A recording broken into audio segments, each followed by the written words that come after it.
हमारे पूज्य महाराज जी जब लाला कह करके हमको पुकारते हैं ना कि लाला तुम ठीक होना, लाला तुम प्रसन्न होना, लाला तुम स्वस्थ होना, बस हमें लगता है कि महाराज जी लाला कह देते हैं और हमारे बारे में थोड़ा सोच लेते हैं ना, इसी से ही ठाकुर जी प्रसन्न हो जाएंगे कि ये प्रसन्न है। हमारे पूज्य गुरुदेव भगवान पूज्य पिताजी महाराज 5 तारीख को वे भी कथा में यहां पधार रहे हैं। अभी 4 को आ रहे हैं कि 5 को आ रहे हैं, 4 या 5 में से किसी एक दिन आ रहे हैं। अभी छत्तीसगढ़ में कथा चल रही है, वहां विश्राम करके फिर यहां भी पधारेंगे। उनका भी भाव है कि हमारे गुरु स्थान पर कथा चल रही है कटनी में, तो हम भी पहुंचेंगे। वे प्रसन्न हो जाते हैं जब अपने शिष्य से, अपने दास से, तो हमें लगता है कि बस ठाकुर जी प्रसन्न हो गए। गुरु की प्रसन्नता, प्रयच्छति गुरु प्रीतो वैकुंठम योग दुर्लभम। गुरु प्रसन्न है तो ठाकुर जी प्रसन्न हो जाएंगे। सूत जी महाराज ने अपने गुरु को वंदन किया और वंदन करते हुए सूत जी महाराज अब यहां से कहना प्रारंभ करते हैं। और कहते हुए क्या कह रहे हैं, बहुत सुंदर बात।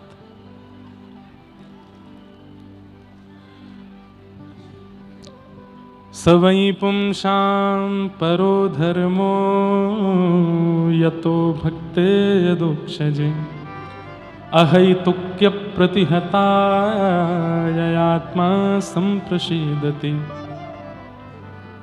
सभी प्राणी मात्र का परम धर्म क्या है? कल हम धर्म और परम धर्म पर चर्चा कर रहे थे। सब लोग इधर देखिए, ध्यान से सुनिए बिल्कुल।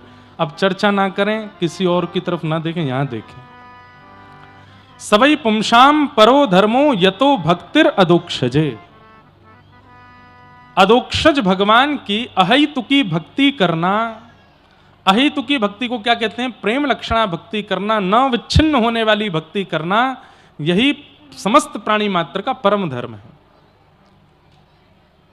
सब लोग बिल्कुल सावधानी से सुनो।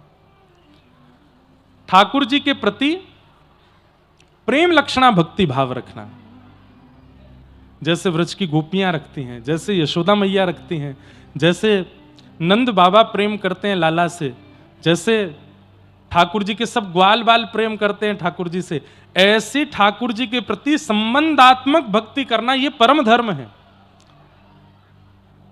ठाकुर जी परमात्मा हैं और हम जीवात्मा हैं, इस प्रकार से भजन करना यह धर्म है। पर ठाकुर जी हमारे कोई संबंधी हैं और हम उनके ये संबंध में हैं, इस प्रकार से उनका भजन भक्ति प्रेम करना यह परम धर्म है। ठाकुर जी को अपना कुछ मानना, कल भी हमने इस पर चर्चा विस्तार से की थी। ठाकुर जी को अपना कुछ मानना। मधुमंगल, श्रीदामा, तन सुखा, मन सुखा, धन सुखा, ये सब ठाकुर जी के सखा हैं। सब ठाकुर जी से अटूट प्रेम करते हैं। शास्त्रों में कहीं कहीं वर्णन आता है कि जब ठाकुर जी गौ चारण करके लौटते हैं, वाह, आओ पधारिए विराज। हमारे सागर क्षेत्र के विधायक जी शैलेंद्र जैन जी आए हैं, बहुत बहुत आप अभिनंदन, विराज हैं।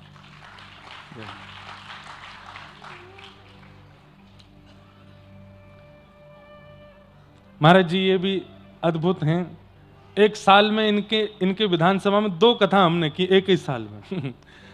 जनवरी में भी कथा हुई सागर में और फिर नवंबर में भी कथा हुई सागर में। ऐसे भक्ति है आपके चित्त में, एक ही वर्ष में 2 कथाओं का क्रम हुआ। हमने ही बुलवाया, मैंने कि आप पास में ही हैं, कटनी कथा में पधारिए, महाराज जी का आशीर्वाद ग्रहण कीजिए। बहुत बहुत आपका स्वागत। तो हम क्या निवेदन कर रहे थे? ठाकुर जी के प्रति संबंध बुद्धि रखना यह परम धर्म है। और वो परमात्मा है, मैं जीवात्मा हूं, इस प्रकार से भजन करना यह धर्म है। भगवान के जितने भी सखा हैं, मधुमंगल, श्रीदामा, तनसुका, मनसुका, धनसुका, ये सब ठाकुर जी से प्रेम लक्षणा भक्ति करते हैं। ठाकुर जी से प्रेम कर, तो कहीं कहीं शास्त्रों में ऐसा वर्णन है कि जब ठाकुर जी गैया चराते हैं, बहुत ध्यान से सुनिएगा, जब ठाकुर जी गैया चरा करके लौटते हैं वापस नंद भवन, तो उस समय पर रोड तो होते नहीं थे, पक्के सीमेंट के रोड या गोलतार के रोड तो नहीं थे, रेत ही होती थी। तो रेत में ठाकुर जी के ग्वाल बालों के, गैयाओं के चरण चिन्ह, खुर के चिन्ह बन जाते थे। तो कहते हैं कि जब ठाकुर जी गैयाओं के बीच में चलते थे तो ग्वाल बाल इतर होकर के चलते थे, ठाकुर जी के संग नहीं चलते थे। एक दिन ठाकुर जी बोले, मधुमंगल श्रीदामा तनसुका मनसुका सबरे सखाओ इतकू आओ, तुम सबरे मोते दूर हटके काई को चलो, मेरे संग काई को ना चलो। तो देखिए सखा हैं, पर सखा होते हुए भी उनकी भावना कैसी, क्या कहते हैं, बोले लाला तू जब पृथ्वी पे पाम धरे और पाम धर के जब अपने पाम उठावे ना, तो तेरे चरणन के चिन्हन से जो पृथ्वी पे चिन्ह बन जाए, हमारा मन ना करे कि हम वहां पे अपने चरण रखें या हमारे हम दूर रह के चलें, ताकि तेरे चरण चिन्ह हमको दिखते रहें। सख्य भक्ति है। इसलिए ठाकुर जी के प्रति परमात्मा बुद्धि ये प्रारंभिक भक्ति है, पर करते करते करते ऐसी स्थिति हो जाए कि ठाकुर जी के प्रति अपनत्व बुद्धि हो जाए, ये हमारे कुछ हैं, ये परम धर्म है ठाकुर जी के प्रति यही बात यहां की, सबई पुंसाम परो धर्मो यतो भक्तिर अदोक्षजे अहैतुक्य प्रतिहता ययात्मा संप्रसिद्धति। और भक्ति कैसी होनी चाहिए, अहैतुकी भक्ति। अहैतुकी किसको कहते हैं, अहैतुकी किसको कहते हैं, अहैतुकी भक्ति कहते हैं कि चाहे जीवन में जैसी परिस्थिति आ जाए, आपका विश्वास डगमगाता नहीं है ठाकुर जी के प्रति। चाहे धन से दिक्कत आ जाए, चाहे मन की दिक्कत आ जाए, चाहे तन की दिक्कत आ जाए, चाहे पारिवारिक पीड़ा आ जाए, लेकिन आपका विश्वास ठाकुर जी के प्रति एकजुट ही रहता है, एक रस ही रहता है। इसको अहेतुकी भक्ति कहते हैं। न नष्ट होने वाली, न कम होने वाली भक्ति अहेतुकी भक्ति है। धर्मस्य यापवर्गस्य नार्थोर्थायोपकल्पते नार्थस्य धर्मैकान्तस्य कामो लाभाय स्मृत। आप सब लोगों ने एक भक्तिमती भक्त का नाम सुना होगा, जिनका नाम था करमेती बाई। नाम सुना है, करमेती बाई। राजस्थान में जैसे मीराबाई का प्रसिद्धि है, ऐसे ही एक राजस्थान की परम भक्ता हुई श्री करमेती बाई जी। बहुत सुंदर चरित्र है करमेती बाई का। तो करमेती बाई 4 भाइयों के बाद में जन्मी थी अपने पिताजी के यहाँ। ब्राह्मण कुल में जन्म हुआ था और उनकी कुल देवी के आशीर्वाद से जन्म हुआ था। इनके पिताजी को कोई संतान नहीं थी, कुल देवी से संतान मांगने के लिए गए और ये भाव रखा कि अगर संतान नहीं हुई तो मैं अपना शीश बलि के रूप में चढ़ा दूंगा देवी के आगे। तो बीच रास्ते में ही देवी प्रकट हो गई और देवी ने प्रकट होकर के कही, जाओ 4 पुत्र होंगे तुमको। तो इनके पिताजी, करमेती बाई के पिताजी रोने लगे, बोले मां आपने 4 पुत्रों का वरदान तो दिया, लेकिन मेरे मन में इच्छा है कि एक पुत्री और हो। तब देवी मां बोली, मैंने पहली बार ऐसा व्यक्ति देखा है जो पुत्री मांग रहा है, नहीं तो लोग पुत्र ही मांगते हैं, तुमको पुत्री की इच्छा क्यों है। तब इनके पिताजी ने कहा कि पुत्र होने से तो यह पता चलता है कि हम माता पिता हैं, लेकिन पुत्री होने से यह पता चलता है कि हमारा जीवन किसी के लिए है, हमारा जीवन भी एक श्रेष्ठता के लिए है, हमारे जीवन में भी एक बहुत बड़े दान पुण्य का अवसर आएगा इसके दान के लिए, इसलिए आप एक पुत्री प्रदान करो। तो देवी इतनी प्रसन्न हो गई, उन्होंने कहा विद्वान संपत्तिवान यौवनवान पुत्र होंगे तुम्हारे, लेकिन भक्ति का वरदान मैं तुम्हारी बेटी को दूंगी। तुम्हारी भक्ति तुम्हारी बेटी ऐसी भक्त बनेगी कि उसका चरित्र कथाओं में सुनाया जाएगा, मंच से कहा जाएगा। और तब उन्हीं ब्राह्मण के घर में 4 पुत्र हुए। 4 पुत्रों के बाद देवी की कृपा से, कुल देवी की कृपा से कृष्ण भक्त श्री करमेती बाई जी का जन्म हुआ, जिनका चरित्र नाभाजी ने भक्तमाल जी में भी गाया और भी कई संतों ने गाया। करमेती बाई, करमेती बाई जी के प्रसंग के 2, वैसे तो बहुत अच्छा प्रसंग है, पर मैं एक दो भाव सुनाऊं।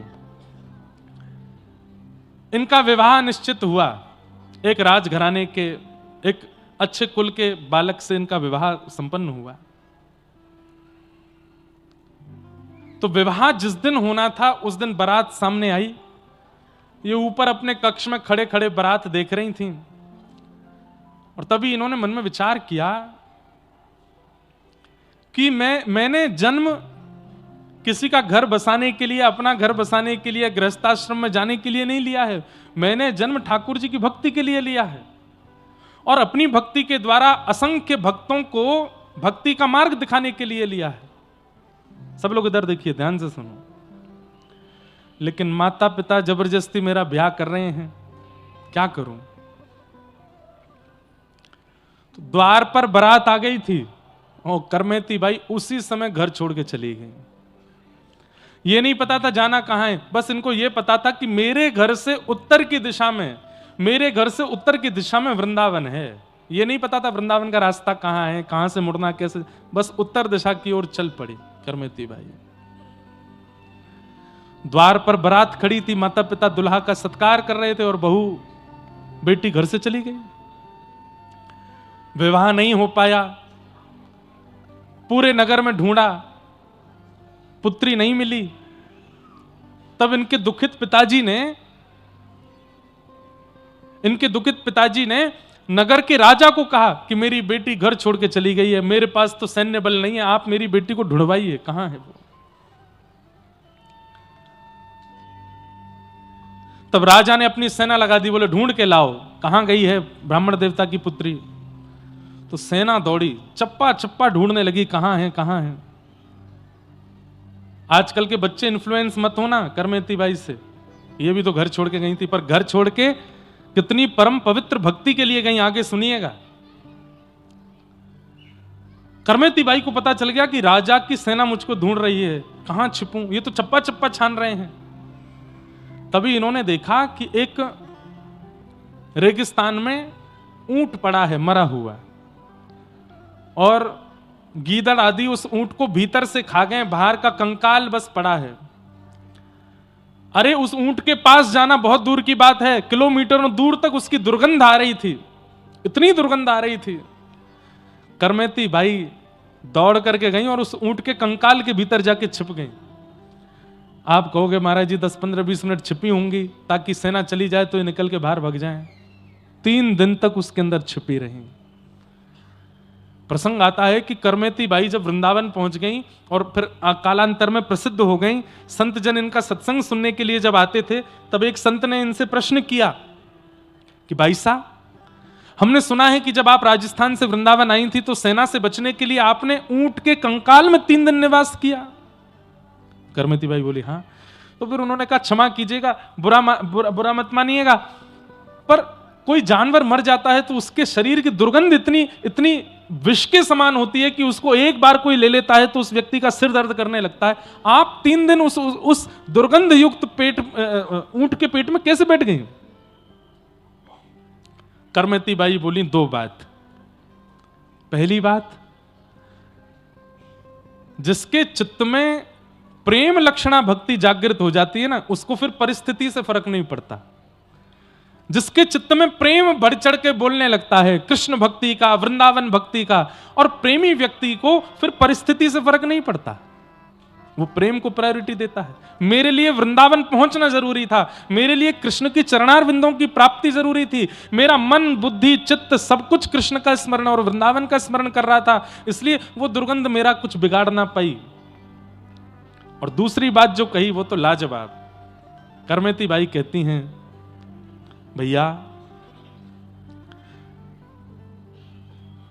इससे भी ज्यादा दुर्गंध युक्त मलमूत्र से भरा हुआ मां का पेट होता है। जब हम उसमें 9 महीने गुजार सकते हैं तो कृष्ण की प्राप्ति के लिए 3 महीने दुर्गंध युक्त ऊंट के भीतर नहीं बैठ सकते।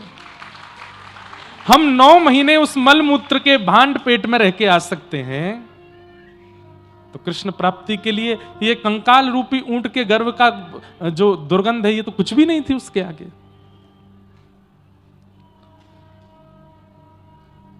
करमेती बाई, कभी मुझे अवसर मिलेगा मैं 2-3 दिन केवल करमेती बाई का प्रसंग, बहुत सुंदर है, बहुत अद्भुत है।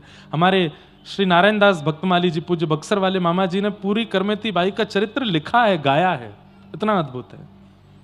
मीराबाई का प्रसंग सब सुनते हैं, पर अब करमेती, हम अभी इस वर्ष और कुछ कथाएं करने के बाद में और फिर उन भक्तों के चरित्र सुनाएंगे कथाओं में जिनके चरित्र किसी को पता ही नहीं है, जिनके चरित्र लोगों ने सुने नहीं, ऐसे भक्तों के चरित्र अद्भुत हैं। तो फिर एक प्रसंग और आता है कि करमेती बाई जब वृंदावन आ गई, कुछ सालों बाद इनके पिताजी को पता चला कि करमेती वृंदावन में है, तो वो गुस्से में भर करके लड़ने के लिए अपनी पुत्री के पास गए। यमुना के तट पर परनकुटी बना करके करमेती बाई रहती थी। घर छोड़ा लेकिन भोग विलास में नहीं पड़ी हैं, वो एक तपस्विनी जैसा जीवन जी रही हैं। अरे क्या बताएं, सुंदरता ऐसी थी कि कोई भी मोहित हो जाता, पर भजन के प्रभाव से करमेती बाई ने अपना रूप ऐसा बना लिया कि कोई काम भाव से अगर उनके पास आ भी जाता था तो करमेती बाई का रूप देख करके उसका काम नष्ट हो जाता था। ऐसी करमेती बाई। पिताजी क्रोध में भर के आए, वृंदावन में पूछा कहां है करमेती? किसी ने बताया यमुना के तट पर बैठी हैं, कुटिया बना के रहती हैं। जैसे ही पिताजी ने करमेती बाई की कुटिया देखी, आधा क्रोध तो वहीं ठंडा हो गया। उस कुटिया में मानो जैसे भक्ति नृत्य कर रही हो, और जैसी कुटिया के भीतर प्रवेश करके करमेती को देखा, पिता के नेत्र सजल हो गए। क्या कमी थी घर में? मखमली चादर, मखमली गद्दे पर सोना, 3 समय 4 समय गरम गरम फुल्का पाना, एक राजघराने जैसा शौक, सब कुछ छोड़ करके मेरी बेटी यहां बालुका में बैठी है।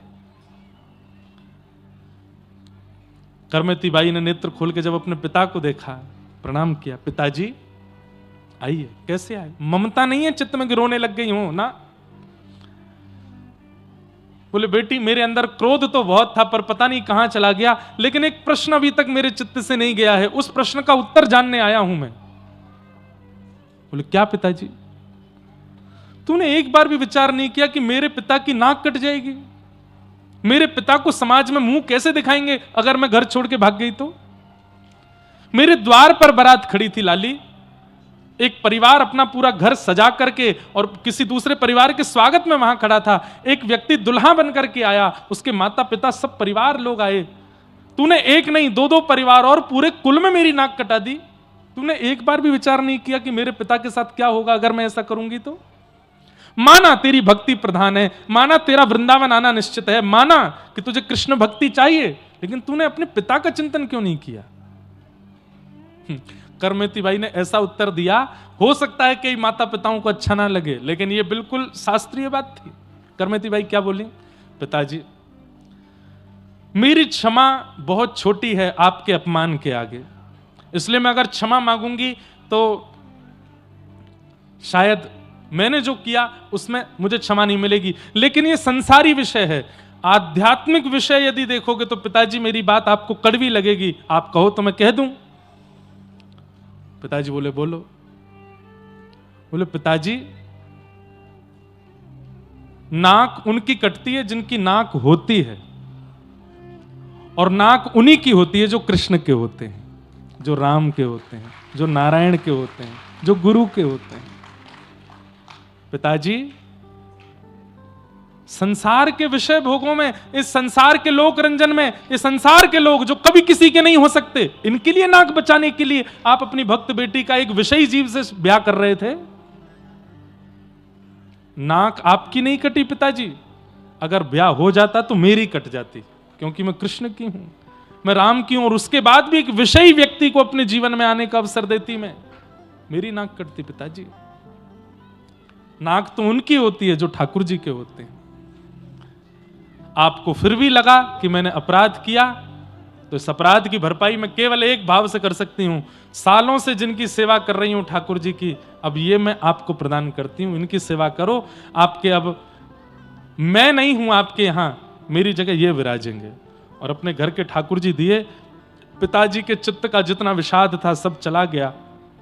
और करमेती बाई के ठाकुर जी आज भी राजस्थान के सीकर जिले में विराजमान है, वही ठाकुर जी, उनको ला करके पिताजी ने विराजमान किया, और माता पिता का वह नाक कट गई वाला विषाद निकल गया, और वे दोनों भी कृष्ण भक्त होकर के भगवत धाम की प्राप्ति कर गए। ऐसी करमेती बाई।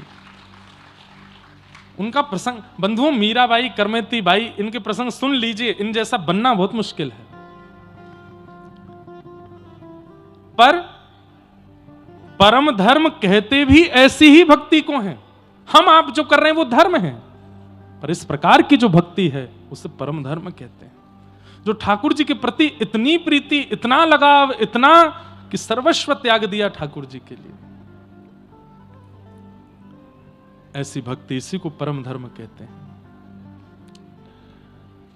धर्मस्य यापवर्गस्य नार्थोर्थायोपकल्पते नार्थस्य धर्मैकांतस्य कामो लाभाय स्मृत। धर्म कैसा है? बोले अपवर्ग है। बहुत ध्यान से सुनिएगा, बड़ा अच्छा प्रसंग है ये, बड़ी अच्छी बात बता रहे हैं यहां सूत जी। धर्मस्य आपवर्गस्य, धर्म पवर्ग नहीं है, अपवर्ग है। पवर्ग में 5 शब्द आते हैं, प फ ब भ म। पवर्ग शब्द होते हैं हिंदी वर्णमाला में, प फ ब भ म। तो पा से बनता है पाप, फ से बनता है फल, ब से बनता है बंधन, भ से बनता है भय और म से बनता है मृत्यु। इन 5 योजनाओं में की गई भक्ति को श्रेष्ठ नहीं बताया गया। मतलब पाप करने के बाद भजन करना, पाप करने से पहले करना चाहिए था। अब पाप हो गया, अब डर के कारण भजन में लग गए, डर के कारण हनुमान जी के पास, शनि महाराज के पास, कुल देवता के पास, कुल देवी के पास घूम रहे हैं, हमसे पाप हो गया। वो भजन भजन नहीं माना जाता, वो प्रायश्चित माना जाता है। उस भजन के फल से ठाकुर जी प्रसन्न नहीं होते, आपके पाप को नष्ट करते हैं, इसलिए उसको श्रेष्ठ भजन नहीं माना गया। पाप के बाद किया गया भजन, फल की प्राप्ति से किया गया भजन, उसको भी श्रेष्ठ नहीं माना जाता। किसी कामना से किया गया भजन, प फ फिर आता है ब, यानी कि बंधन युक्त बंधन मुक्त होने के लिए किया गया भजन, उसे भी श्रेष्ठ नहीं माना जाता। भ यानी कि भय से किया गया भजन, डर के मारे हनुमान चालीसा, भूत पिशाच निकट नहीं आवे, महावीर जब नाम सुनावे, ना सरो घरे सब पीरा। रात में कई बार सो रहे होते हैं। अब हम जहां रुके हैं कटनी में, बहुत बढ़िया जगह है, बहुत बढ़िया निवास है, इतना बढ़िया सुंदर घर है, लेकिन वहां सामने ही रेलवे लाइन है। तो जिस दिन मैं रात्रि में आया, और सर्दियों में पंखा वैसे ही नहीं चलते हैं, तो बिल्कुल सुनसान, रात में 3 बजे रेल का हॉर्न बजा, पौं, और 3 बजे, अब नई जगह, जैसे तैसे तो मुझे नींद आई थी, और कम से कम 40 घंटे का जगा हुआ था मैं, और जैसे ही वो आवाज आई, तो आवाज भी, हॉर्न भी बजता है 2-4 सेकंड तक, तो मैं थोड़ी देर तो यही देखता रहा, कौन कोई चुड़ैल आ गई क्या यहाँ पे, कौन चिल्ला रहा है। और वास्तव में मन से निकला, भूत पिशाच निकट नहीं आवे, महावीर जब नाम सुनावे। और फिर जब घड़गड़ आवाज, अरे मैंने की रेलवे लाइन है सामने, पर पर्दा हटा के देखा तो मैंने की ओहो। तो भय से किया गया भजन, उसको भी श्रेष्ठ नहीं माना जाता। बिना किसी कारण के भगवत स्मृति होनी चाहिए। और 5वां बताया गया मां, यानी कि मृत्यु के समय समीप आने पर किया गया भजन। किसी ने बता दिया कि भाई तुम्हारे तो 6-7 महीना ही बचे हैं बस, और लग गए महाराज, कभी यहां पूजा वहां पूजा, ये करो वो करो, ऐसे करो वैसे करो, ये कर दो ये कर दो, कोई लाभ नहीं।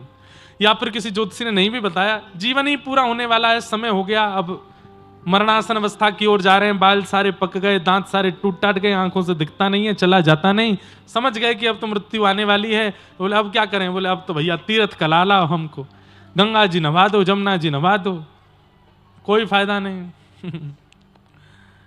हमारा कहने का मतलब है जीवन भर नहीं किया और अंतकाल में यदि धर्म का स्मरण कर रहे हैं तो उसका कोई फायदा नहीं है।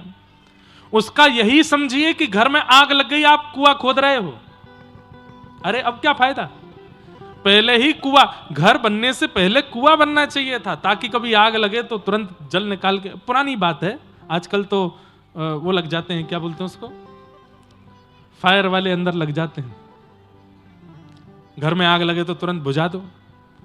भजन क्या है?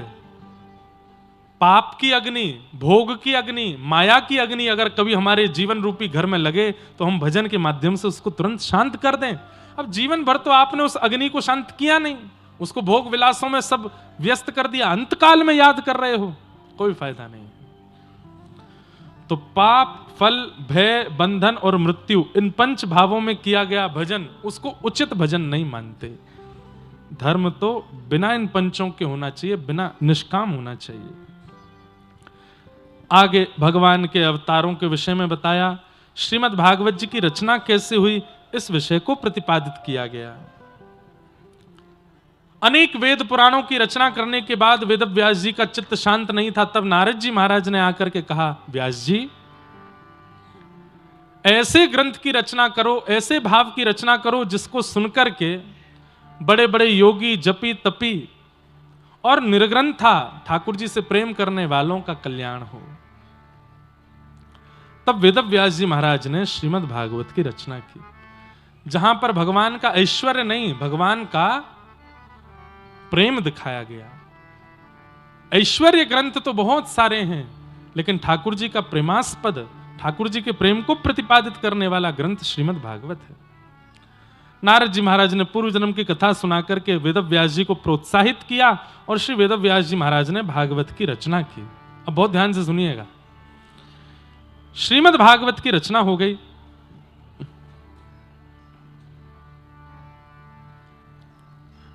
अनर्थोपशमं साक्षात् भक्ति योगम मदोक्षजे लोकस्य जानतो विद्वांस चक्रे भागवत संहिता। बड़े बड़े अनर्थों को दूर करने वाली, लोगों के पापों का शमन करने वाली और साक्षात भक्ति योग अधोक्षज भगवान का साक्षात्कार कराने वाली ऐसी सुंदर श्रीमद् भागवत की रचना श्री वेदव्यास जी महाराज ने कर दी है। भागवत जी की रचना से पूर्व नारद जी महाराज ने अपने पूर्व जन्म की कथा बताई और पूर्व जन्म की कथा सुनाते हुए नारद जी महाराज कहने लगे, देवदत्ताम इमाम वीणाम स्वर ब्रह्म विभूषिताम मूर्छयित्वा हरि कथाम गायमानश्चराम्यहम्। ये जिस राग में अभी हम श्लोक गा रहे हैं ना, ये राग ठाकुर जी का सबसे प्रिय राग है। हमको संगीत ज्यादा नहीं आता, कहीं आप ये मत सोचना कि हम बहुत बड़े मार्तंड हैं संगीत के, पर थोड़ा बहुत आता है, ज्यादा नहीं आता। ये राग जो लोग कंठ वाले यहां बैठे हैं, जिनके पास बढ़िया कंठ है, ध्यान से सुनिएगा। ये राग ठाकुर जी को बहुत प्रिय है। इसका नाम है केदार राग। कौन सा राग? केदार ही है ना भैया? ठीक है, यही हमारे गुरुजन हैं, यही सिखाते हैं हमको, यही बता देते हैं, मंच पे जाके ऐसा बोल देना आप। केदार ठाकुर जी का इतना प्रिय राग है। हमारे भारत के गुजरात प्रांत में परम भागवत श्री नरसिंह मेहता जी का जन्म हुआ। नरसिंह मेहता कौन? मुचकुंद के स्वरूप, मुचकुंद के अवतार श्री नरसिंह मेहता जी। और श्री नरसिंह मेहता जी को भगवान ने प्रसन्न होकर के ये राग दिया है। किसी को ठाकुर जी ने भजन दिया, किसी को ठाकुर जी ने नाम दिया, किसी को ठाकुर जी ने स्वरूप दिया, किसी को ठाकुर जी ने प्रकट होकर अपनी प्रतिमा दी, किसी को ठाकुर जी ने यज्ञ अनुष्ठान दिया, किसी को ठाकुर जी ने गुरु दिए, पर नरसिंह मेहता जी को ठाकुर जी ने ये राग दिया। बोले जब जब तुम इस राग को गाओगे मैं आऊंगा, मैं तुम्हें दर्शन दूंगा। तो नरसिंह मेहता जी जब इस राग को गाते थे, ठाकुर जी आते थे। राग केदार बहुत सुंदर है, ठाकुर जी को बहुत प्रिय है। हम नरसिंह मेहता जी के भाव से ही कभी कभी श्लोक इस राग में गाते हैं। तो नारद जी महाराज क्या कह रहे हैं यहां पे, बहुत समझने जानने योग्य बात है। देवदत्ताम मिमाम वीणाम स्वर ब्रह्म विभूषिताम मूर्छयित्वा हरि कथाम गायमानश्चराम्यहम्। नारद जी कह रहे हैं मेरे हाथ में जो ये वीणा तुम लोग देख रहे हो, ये वीणा मुझको स्वयं ठाकुर जी ने प्रसन्न होकर के दी है। अभी ले लूंगा, लाला बैठ जाओ। ये स्वयं ठाकुर जी ने प्रसन्न होकर के मुझको दी है। बंधुओं, हम सबको ठाकुर जी ने प्रसन्न होकर के एक एक गुण प्रदान किया है। इस संसार में जन्म लेने वाला हर व्यक्ति, मुझसे बैठा पीछे खड़े होने वाले तक व्यक्ति तक, यहां बैठे जितने लोग हैं, सबके अंदर एक गुण होगा ही होगा। ऐसा हो नहीं सकता कि किसी के अंदर कोई गुण ना हो। एक गुण तो है। किसी के अंदर गायन का गुण है, किसी के अंदर नृत्य का गुण है, किसी के अंदर भोजन बनाने का गुण है, किसी के अंदर व्यवस्था संभालने का गुण है, किसी के अंदर तैयार होने का गुण है, किसी के अंदर तैयार करने का गुण है, किसी के अंदर उलझी हुई बातों को सुलझाने का गुण है, किसी के अंदर लड़ाइयां शांत कराने का गुण है, और किसी के अंदर आंच लगाने का भी गुण है। किसी की नहीं बिगड़ रही हो तो उसको बुला दो, उस समय बिगड़वा देगा। सबके अंदर कोई ना कोई गुण तो है। लेकिन हमारी एक बात सुनिएगा, गुण किसको कहते हैं? गुण किसको कहते हैं? जिससे संसार रीझता है उसको गुण कहते हैं, और वो हम सबके पास है। कोई ना कोई एक ऐसा गुण है जिससे संसार रीझ रहा है। बहुत ध्यान से सुनिएगा, जिस दिन आपने अपने उस गुण को संसार को रिझाने में ना लगा के ठाकुर जी को रिझाने में लगा दिया, उसी दिन आपका भजन सफल हो जाएगा। किसी को गाना आता है, बहुत अच्छा गाता है, महाराज जब वो जाकर के मंच पर गाना शुरू करता है तो लोग बाग वाहवाही करने से कम नहीं रहते। ऐसा व्यक्ति अगर लोक रंजन, सांसारिक रंजन के लिए ना गा करके जिस दिन ठाकुर जी के लिए गाना शुरू कर देगा, उसका गायन ही ठाकुर जी को प्रकट कर देगा। किसी को नृत्य करना आता है लेकिन संसार के सामने नहीं नाचता, एकांत में कमरा बंद करके नृत्य करे, ठाकुर जी के आगे नृत्य करे, तो ठाकुर जी उसके नृत्य से प्रसन्न हो जाएंगे। किसी को प्रसाद भोजन बनाना आता है, बढ़िया बढ़िया सब्जी, बढ़िया रोटियां, अलग अलग प्रकार की चटनियां बनानी आती हैं। अब वो हमेशा इसीलिए बनाता है मेरे पति प्रशंसा कर दें, मेरे बच्चे प्रशंसा करें ना।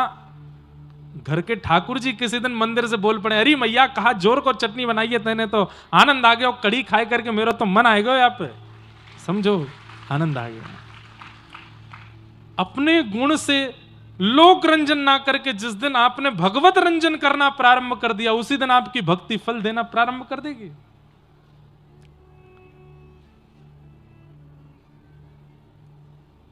नरसिंह मेहता बहुत अच्छा गाते थे। जब वो गाते थे, कहते हैं कि चलता हुआ व्यक्ति रुक जाता था और सुनने लग जाता था नरसिंह मेहता को। लेकिन नरसिंह मेहता ने कभी लोक रंजन के लिए नहीं गाया, सदैव ठाकुर जी को प्रसन्न करने के लिए गाया। ऐसे नरसिंह मेहता। नारद जी महाराज कह रहे हैं, ये वीणा जो मेरे हाथों में तुम देख रहे हो, ये ठाकुर जी ने प्रसन्न होकर के मुझको दी है। तब वेदव्यास जी बोले, आपने ऐसा क्या किया कि ठाकुर जी आपसे प्रसन्न हो गए? तब नारद जी बोले, मैंने ठाकुर जी को गायन सुनाया था, ठाकुर जी को कुछ गा के सुनाया था। तो फिर वेदव्यास जी बोले, आपने गायन कहां से सीखा? तब नारद जी बोले, बड़ी कथा है, सुना दूं? बोले हाँ सुनाओ। तब नारद जी बोले, सुनो, एक बार की बात है, वैकुंठ में एक संगीत की प्रतियोगिता हो रही थी और भगवान श्रीमन नारायण शेष नाग पर पौड़े पौड़े संगीत सुन रहे थे। जैसे रंगनाथ भगवान आपके कट्टी में विराजमान है शेष नाग पर। बंधुओं, ये कौन सी मुद्रा है पता है? ये राजी वाली मुद्रा है। राजी वाली मुद्रा समझे?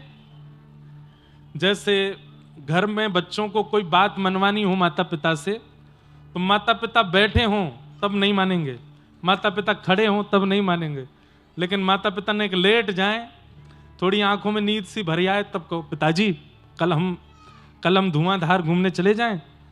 तो लेटे लेटे पिताजी बोल देंगे नहीं जाना। पिताजी मान जाओ ना, थोड़े चरण दबा दे, कल घूम आते। अच्छा ठीक है चले जाना। सुबह उठ के पिताजी बोले, मैंने मना किया था नहीं जाना। पिताजी आपने कह दिया था, आप मान जाओ। अच्छा ठीक है जाओ। ये ऐसी मुद्रा है ठाकुर जी की कि इस मुद्रा में कोई प्रार्थना करो ठाकुर जी हाँ ही बोल देते, ठीक है हो जाएगा, राजी हम प्रसन्न, जाओ करो। आराम की मुद्रा है। व्यक्ति जब रिलैक्स मोड में होता है तो सब स्वीकार कर लेता है। तो रिलैक्स मोड में है, यहाँ रंगनाथ भगवान ऐसे लेटे हैं, पौड़े हुए हैं। और रिलैक्स मोड में व्यक्ति उग्र मोड में हो, अब यही शंख चक्र गदा पद्मधारी ऐसे खड़े हों, ठाकुर जी पीछे भी रिलैक्स मोड में ही हैं, चल रहे हैं, ऐसे खड़े हो ना, आप कहो ठाकुर जी ये कृपा कर दो, तो ठाकुर जी जांच करेंगे, पड़ताल करेंगे, पूरी तहकीकात करेंगे, तब कृपा करेंगे। लेकिन पौड़े हैं, बिल्कुल आराम फरमा रहे हैं, रिलैक्स मोड में है, उस समय कहो ठाकुर जी ये कृपा कर दो, हो गई, डिस्टर्ब मत करो, चलो जाओ हो गया तुम्हारा काम, जाओ। तो यहां रिलैक्स मोड में है ठाकुर जी, रंगनाथ महाप्रभु। लेकिन हां, संसार मत मांगना, मांगो तो भक्ति ही मांगो, मांगो तो विचार। एक बात बोलूं, ठाकुर जी से क्या मांगना चाहिए? अगर मांगो तो बताऊंगा, मांगोगे? ठाकुर जी से क्या मांगना चाहिए कि हे ठाकुर जी हमें सरल बना दो, हमें सहज बना दो, हमें डाउन टू अर्थ बना दो, हमें ज्यादा चतुर चालाक नहीं, हमें भोंदू बना दो, हम बहुत चतुर हो गए नाथ। आप ठाकुर जी से स्वभाव मांगोगे ना, ठाकुर जी भर भर के देंगे आपको। हमने सदैव ठाकुर जी से ऐश्वर्य मांगा है, संसार मांगा है, विचित्रताएं मांगी हैं। ठाकुर जी से स्वभाव की याचना करो कि ठाकुर जी हमारा स्वभाव सरल कर दो, ठाकुर जी हमारे हृदय को पवित्र कर दो, हम बहुत दोष देखने लगे हैं लोगों में, हमें सरल बना दो। आज जाके रंगनाथ भगवान से मांगिएगा, हे नाथ हमें सरल बना दो। अरे आप और कुछ मांगेंगे तो रंगनाथ भगवान कहेंगे जाओ जाओ दिया, परेशान मत करो। लेकिन आप रंगनाथ प्रभु के सामने जाके कहोगे, हे रंगनाथ मेरे हृदय को सरल बना दो, तो ऐसे पौड़े पौड़े ठाकुर जी एक बार तो उठ के बैठ जाएंगे, हैं क्या मांग रहा है, मेरे चित्त को सरल बना दो। वाह भैया, ये तो कभी किसी ने नहीं मांगा, जा तुझे दूंगा, इससे भी ज्यादा बढ़िया दूंगा। सरल बनो, सहज बनो। तो नारद जी महाराज कथा सुनाने लगे कि एक बार वैकुंठ में एक प्रतियोगिता हुई। सब लोग सावधानी से सुनिएगा। कैसी प्रतियोगिता? संगीत की प्रतियोगिता। और संगीत की प्रतियोगिता में ठाकुर जी पौड़े थे शेषनाग के ऊपर। नारद जी बोले 33 कोटि देवता वहां पर इकट्ठे हुए थे, सब संगीत की प्रतियोगिता देखने आए थे, मैं भी गया। पर हम ठाकुर जी के इतने मुंह लगे, हम पीछे नहीं बैठते, हम फलांगते हुए आगे गए। और शेषनाग, जैसे ये शेषनाग हैं, ठाकुर जी यहां पौड़े हैं, ऐसे शेषनाग से कमर लगा के मैं बैठ गया। नारद जी बता रहे हैं, ठाकुर जी को प्रणाम करके शेषनाग से कमर लगा के बैठ गए, सुनने लगे संगीत। पौड़े पौड़े ठाकुर जी ने सोचा सरस्वती जी गा रही हैं, हा हा हु गंधर्व गा रहे हैं, देवादिदेव महादेव शंकर गा रहे हैं, सब बहुत अच्छा गा रहे हैं, लेकिन कैसा हो कि किसी दिन मेरा नारद भी गावे, मेरा नारद भी कुछ गा के सुनाए। पर नारद जी को तो सारे गामा पध नि सा का सा भी नहीं आता, बिल्कुल गायन नहीं आता था नारद जी को। तो ठाकुर जी ने अपने पैर के अंगूठे से नारद जी के गले पे थोड़ी ऐसे खुजली की। नारद जी बोले, जी भगवान आज्ञा, तुम यहां क्या कर रहे हो? नारद जी बोले, वैकुंठ में प्रतियोगिता चल रही है, सुनने आया हूं। ठाकुर जी बोले, तुमसे गाना बजाना तो आता नहीं है, फिर यहां क्या कर रहे हो? जाओ चलो अपना भजन करो, बताओ कौन सा राग गा रहे हैं महादेव। नारद जी बोले, मतलब हमको राग रागनियां नहीं पता तो इसका मतलब हमको सुनने का अधिकार भी नहीं है? अरे वैकुंठ में उत्सव चल रहा है, सुनने आ गए। ठाकुर जी बोले, नहीं नहीं जाओ यहां से, जिनको संगीत आता वही बैठेंगे यहाँ पे, और जिनको संगीत नहीं आता जाओ अपने लोक में जाके भजन करो, चलो उठो यहां से। नारद जी बोले, मुझे इतना अपमान बोध हुआ कि ठाकुर जी मुझे सुनने नहीं दे रहे। मैंने भी प्रण लिया, ठाकुर जी अब ये नारद तभी आपके सामने आ जाएगा जब इसको संगीत आएगा, संगीत सीख के आऊंगा मैं। और मैं तुरंत ठाकुर जी को प्रणाम करके निकला। कहां? ब्रह्मा जी के पर्सनल असिस्टेंट, पीए कौन है? चित्रकेतु। चित्रकेतु जी के पास जाकर के मैंने कहा, तीनों लोकों में संगीत का सबसे बड़ा मार्तंड कौन है, उसका परिचय दीजिए। चित्रकेतु बोले, संगीत के सबसे बड़े विद्वान तो वैसे महादेव हैं, पर महादेव से ज्यादा विद्वान तो नहीं कहूंगा, पर हां कह सकता हूं कि महादेव से 21 ही हैं।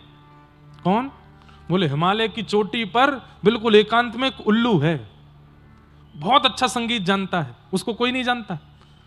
अगर आपको संगीत सीखना है तो उस उल्लू के पास चले जाओ, वो आपको सिखाएगा। नारद जी महाराज बर्फ की पहाड़ी पर चढ़ के हिमालय के ऊपर उल्लू के पास गए और उल्लू देव से जाकर के प्रार्थना की, हमको संगीत सिखाओ। उल्लू ने कहा, 1000 साल तक सीखोगे तब जाकर के एक स्वर निकलेगा मुख से। बोले, हम 2000 साल सीखेंगे, आप सिखाओ।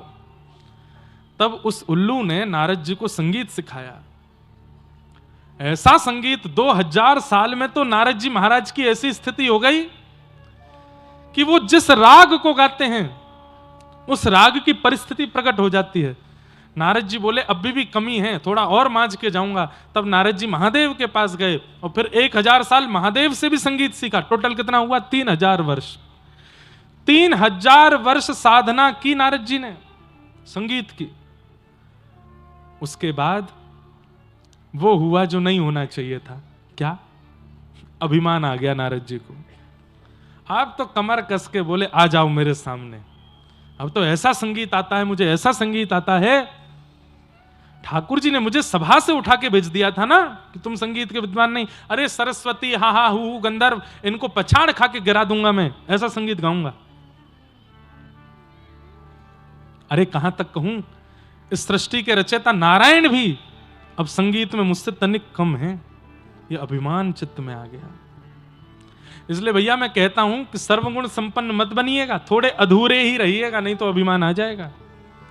धन में भी अधूरे रहो, ज्ञान में भी थोड़े अधूरे रहो, रूप यौवन में भी थोड़े अधूरे रहो, पहनावे उड़ावे में भी थोड़े अधूरे रहो, भजन में भी थोड़े अधूरे रहो, नहीं तो अभिमान के भागीदार बनोगे। नारद जी को ऐसा अभिमान आया। ठाकुर जी बोले रुक जाओ नारद जी, अभी बताते हैं तुमको। नारद जी महादेव के पास से सीधे निकले वैकुंठ की यात्रा पर। बीच मार्ग में एक नगर दिखाई दिया। नारद जी बोले 3000 साल की साधना करके आया हूं, नया नगर बन गया यहां तो। उस नगर में जैसे प्रवेश किया, इतना सुंदर नगर, इतने सुंदर उस नगर के सब लोग। माता जी बैठ जाओ, मैया बैठ जाओ, जल्दी बैठ जाओ, हाँ बैठ जाओ, वहीं बैठ जाओ।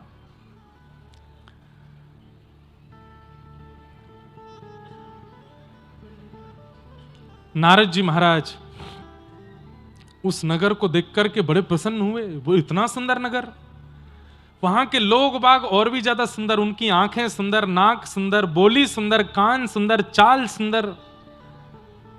लेकिन नारद ने ध्यान लगा करके जब देखा तो किसी का एक अंगूठा नहीं है, किसी की एक उंगली नहीं है, किसी के पैर की एक उंगली कटी हुई है, किसी का आधा कान कटा हुआ है। मतलब कोई भी सर्वांगीण अंग से युक्त नहीं था, कोई ना कोई अंग उसका नहीं है। नारद जी बोले इतनी सुंदर नगरी, इतने सुंदर लोग, लेकिन ये कैसी विकृति। तब नारद जी ने एक को रोका, बोले भैया आपका ये नगर बहुत सुंदर है, इसका नाम क्या है? बोले इसका नाम है संगीत नगर, संगीत। और नारद जी संगीत ही सीख के आ रहे थे। नारद जी बोले अच्छा ये संगीत नगर है? बोले हाँ। बोले आप सब लोग? बोले हम सब संगीत की राग रागनियां हैं। मैं राग यमन, वो राग भीमपलासी, वो राग भैरव, वो राग भैरवी, वो राग चारुकेसी, वो पीछे डोल लो है राग केदार, हम सब राग रागनियां हैं। अच्छा आप सब राग रागनियां हैं? बोला हाँ। नारद जी पहले तो प्रणाम करने लगे, अभी अभी अब संगीत सीख के आए, देखो मेरे संगीत का कैसा प्रभाव, राग रागनियां प्रकट हो गई मेरे सामने। बड़ी भैया आप सबके दर्शन करके बड़ा प्रसन्नता हुई, पर मैं ये पूछूं ये आपकी उंगलियां कैसे कट गई सारी? बोले पूछो मत, एक नया नया संगीतकार हुआ है, उसका नाम है नारद। वो इतना विचित्र विकृत करके हम लोगों को गाता है कि हमारी उंगलियां टूट गई हैं, पैर के अंगूठे। हम सब लोग उसकी खोज कर रहे हैं, जिस दिन हमको मिल जाएगा उसका एक एक रोया नोचेंगे हम, उसके बाल से लेकर के और पैर के नख तक सब नोच लेंगे हम। इतना कष्ट देता है हमको, हम सब उस नारद की खोज कर रहे हैं। भैया तुम जानते हो क्या नारद कहाँ है? नारद जी बोले नारद ना मेरा तो कोई परिचय ही नहीं है, मैं तो जानता ही नहीं उसको, कौन नारद? नारद जी महाराज बोले भाग लो यहां से, इनको पता चले कि मैं ही नारद हूं। तो जो अभिमान नारद जी को आया, उसी समय वो अभिमान नष्ट हुआ। और उस अभिमान के नष्ट होते ही नारद जी जिनसे कंपटीशन कर रहे थे, सरस्वती जी और हा हा हु गंधर्व, उन्हीं के पास जाकर के नारद जी ने प्रार्थना की कि भगवान मैंने महादेव से संगीत सीखा, उल्लू से संगीत सीखा, अब आप मुझे संगीत सिखाओ। और मेरे संगीत का कारण आपको हराना नहीं, मेरा संगीत का कारण केवल मेरे वैकुंठपति श्री रंगनाथ प्रभु को रिझाना है, वो बस प्रसन्न हो जाएं, वो आनंद में आ जाएं, इसलिए मुझे संगीत सीखना है, कृपा करो। अभिमान जैसे ही नष्ट हुआ, तुरंत भगवान प्रकट हो गए और प्रकट होकर के बोले नारद यदि ये अभिमान पहले दिन ही नष्ट हो गया होता तो तुम्हें 3000 वर्ष तक संगीत सीखने की आवश्यकता नहीं थी। किसी गुण को धारण करने में वर्ष तब लगते हैं जब उसका अहम चित्त में हो। अहम शून्य होकर के व्यक्ति जब किसी वस्तु को धारण करना चाहता है तो वो क्षण भर में प्राप्त हो जाती है। अब तुम संगीत के बहुत बड़े विद्वान हो गए हो, चलो वैकुंठ में चल करके हमें कुछ सुनाओ। पहले सरस्वती जी ने गा के सुनाया, उसके बाद हा हा हु गंधर्व ने गा के सुनाया, लेकिन जैसे ही नारद जी ने गाना प्रारंभ किया, आहा भूलोक नृत्य करने लगा, भुवः लोक नृत्य करने लगा, स्वर्ग लोक नृत्य करने लगा, पाताल नृत्य करने लगा, नरक लोक नृत्य करने लगा। और सब नृत्य करते करते करते करते रंगनाथ भगवान भी अपने शेष नाग पर खड़े होकर के नृत्य करने लगे। इतना आनंद दिया नारद जी ने। ठाकुर जी बोले मुझे कुछ देना है, मुझे कुछ उपहार देना है नारद को। तभी सरस्वती जी ने एक वीणा ला करके दी और श्री ठाकुर जी ने वही वीणा श्री नारद जी को प्रदान की है। बोलो भक्त वत्सल भगवान की। जाऊं नारद जी क्या गा रहे हैं? अब ये राग भोपाली है, भोपाल का राग नहीं है, ये नाम है भोपाली। ये भी ठाकुर जी को बहुत प्रिय।